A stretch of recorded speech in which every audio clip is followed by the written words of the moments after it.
जम्मू कश्मीर के अलगाववादियों को बड़ा झटका लगा है। अब अलगाववादियों को पाकिस्तान या फिर POJKL यानी पाक अधिकृत जम्मू कश्मीर और लद्दाख में स्टूडेंट्स को पढ़ाई के लिए भेजने पर पैसे नहीं मिल पाएंगे। अब उनकी सिफारिश नहीं चलेगी। कई अलगाववादी नेता सीमा पार स्टूडेंट्स को मेडिकल की पढ़ाई के लिए भेजते हैं। अब मेडिकल काउंसिल ऑफ इंडिया यानी MCI की तरफ से पब्लिक नोटिस जारी करके कहा गया है कि वहां के कॉलेज रजिस्टर्ड नहीं है, इसलिए वहां से कोई भी छात्र जो डिग्री करके आता है उसकी डिग्री मान्य नहीं होगी, उसे भारत में काम करने की अनुमति नहीं होगी और डिग्री को अवैध माना जाएगा। जानकारी के मुताबिक हर साल कश्मीर के सैकड़ों स्टूडेंट्स मेडिकल की पढ़ाई के लिए सीमा पार का रुख करते हैं। इन कॉलेजों में कश्मीर का कोटा भी रखा जाता है, लेकिन अब MCI की तरफ से आदेश जारी होने के कारण ऐसा नहीं होगा। इस मामले को लेकर केंद्र सरकार सख्त हो गई है। वैसे भी भारत सरकार की तरफ से अलगाववादियों पर सख्त रुख है, उनकी सुरक्षा में कटौती की गई है। वहीं देश के खिलाफ बोलने वालों को नजरबंद किया गया है। केंद्र शासित प्रदेश यानी UT बनने के बाद से लगातार अलगाववादियों की कमर तोड़ी जा रही है। इस नए आदेश से अलगाववादियों पर और शिकंजा कस गया है, क्योंकि ये बात साफ हो गई है कि किस तरह से अलगाववादी सीमा पार की सरकार के साथ मिलकर चाल चल रहे हैं। स्टूडेंट्स को भी पढ़ाई के लिए भेजने के खेल में भी कमाई की जा रही है। अलगाववादियों की तरफ से स्टूडेंट्स को पढ़ाई के लिए सीमा पार भेजा जाता है। वे पूरे वीजा के साथ दूसरी तरफ जाते हैं। वीजा हासिल करने के लिए अलगाववादियों की सिफारिश का होना जरूरी होता है।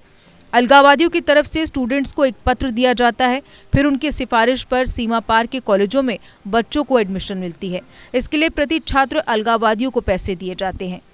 पूरा पक्का नहीं है कि कितने पैसे मिलते हैं, लेकिन सूत्रों के मुताबिक प्रति स्टूडेंट लाखों रुपए दिए जाते हैं। कारण यह है कि सीमा पार की सरकार चाहती है कि कश्मीर के बच्चे उनके यहाँ पर पढ़ाई करने के लिए आएं, जिससे कि उनकी डिग्री पर डॉक्टर बनकर पूरे भारत में काम कर सके। NAI भी इस मामले की जांच कर रही है। जब NIA की तरफ से टेरर फंडिंग मामलों की जांच शुरू की गई तो ये बात सामने आई थी कि बच्चों को दूसरी तरफ पढ़ाई के लिए भेजने पर सिफारिश करने के नाम पर अलगाववादी नेताओं को पैसे मिलते हैं, जिसके बाद इस मामले में छानबीन की गई।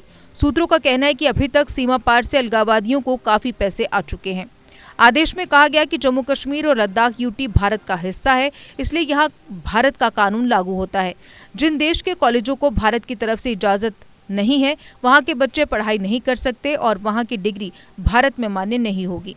बताया गया है कि UT बनने से पहले जो छात्र सीमा पार से मेडिकल की पढ़ाई करके आए हैं, उन्हें भी इस आदेश से झटका लगेगा। इसमें कई ऐसे भी होंगे जो इस डिग्री पर सरकारी नौकरी कर रहे हैं। उनकी पहचान करने का काम शुरू कर दिया गया है। देश भर के कई राज्यों और कश्मीर में इस समय सीमा पार की डिग्री हासिल की गई डिग्री के दम पर डॉक्टर सरकारी या फिर प्राइवेट नौकरी के अलावा अपने क्लिनिक भी चला रहे हैं। उन सभी पर अब खतरा मंडराना शुरू हो चुका है।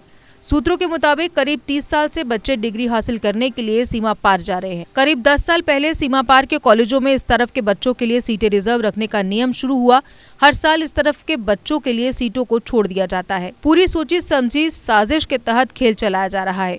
POJKL के कॉलेजों में बच्चों को पढ़ाकर उस तरफ की सरकार ये साबित करना चाहती है कि POJKL उनका है, इसलिए बच्चे यहाँ पर पढ़ाई करने के लिए आ रहे हैं और उनके लिए सीटें छोड़ी जाती।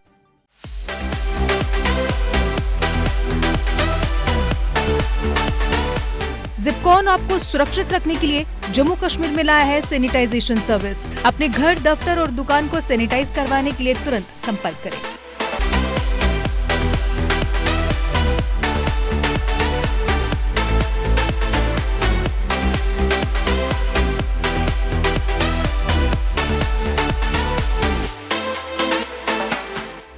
JK Update is fastest growing media house in J&K with 1.5 crore monthly views. JK Update is a best platform for advertise your brands and services. If you want to advertise your products and services, please contact us on this number. Mr. Sushil Sharma, 705-109-1804.